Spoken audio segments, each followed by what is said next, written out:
මම මේ මොහොතේ රැඳී සිටින්නේ වලපනේ බෙලියුල්ඔය පාලම උඩ නාය ගොස් අදට දින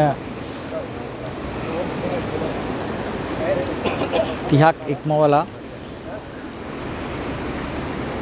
තවත් දින 4ක් ගත වෙන මොහොත වෙන විට අපි මුලින් ඉල්ලපු ආකාරයට මේ පාලම ශ්‍රී ලංකා යුද හමුදාව මැදිහත් වෙලා ඉදිකිරීමේ කටයුතු ආරම්භ කළ තියෙනවා මේ මොහොත වෙද්දී මේ සඳහා ඉන්දියන් හමුදාව ශ්‍රී ලංකා යුද හමුදාවත් එක්ක සහයෝගයෙන් කටයුතු කරනවා මෙන්න මේ පාලම සකස් කිරීම සඳහා අපගේ ශාසන ආරක්ෂක බල මණ්ඩලයේ ලේකාධිකාරී හාමුදුරුවෝ වලපනේ උන්වහන්සේත් මේ අවස්ථාවේදී තේපැන් සංග්‍රහය ලබා දෙමින් මේ වැඩ කරන අයට මේ අවස්ථාවට සහභාගී වෙලා තිබෙනවා. ඒ වගේම යෝධ කටයුත්තක් සීලකත්වයේ කැදගෙනවට මේගොල්ලන් කැමති නැහැ. යවුන්ට බහලා අර පැත්තේ. මේ පාලම කැඩුන මොහොතේ සියඹල ගහෙන් ගොඩ වෙච්ච ජනතාවට ඉතාමත් වටිනා පඩිපෙළක් සකස් කර දෙන්නට පුළුවන් වුණා.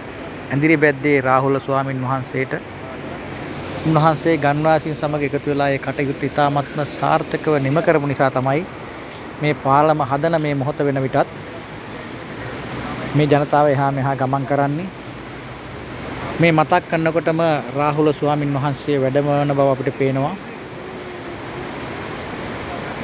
උන්වහන්සේ යතිවරයාණන් නමක් හැටියට පමණක් නෙවෙයි එකල හිටපු යෝධයෙක් ආකාරයට කටයුතු කරන හාමුදුරුවෝ නමක්.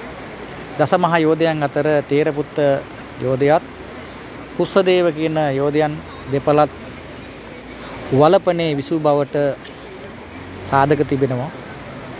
අපිට හිතෙනවා මේ මොහොත වෙනකොට උන්වහන්සේලාද මේ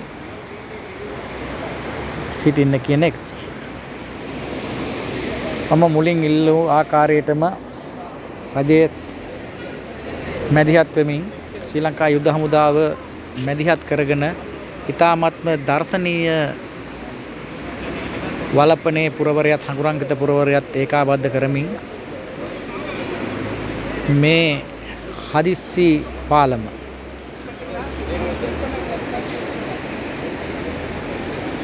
සවි කරන්නටයි සූදානම් වන්නේ.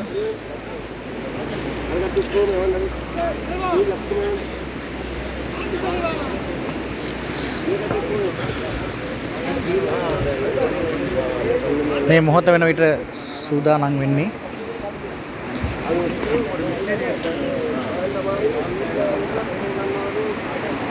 පාලම සකස් කිරීම සඳහා. හරි.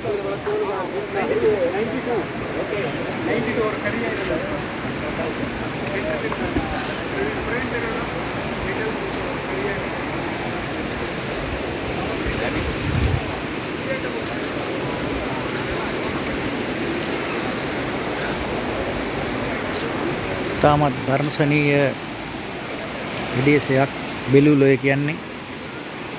මේ ගලා යන ජලකන්ද අද කුඩා වුණත් විශාල ජලකඳක් මේ ස්ථානයට ගලා බැසෙමින් මේ පාලම හානි සිද්ධ වුණත් මේ පාලම ඉදි කරන්නටයි ඔවුන් සූදානම් වෙන්නේ.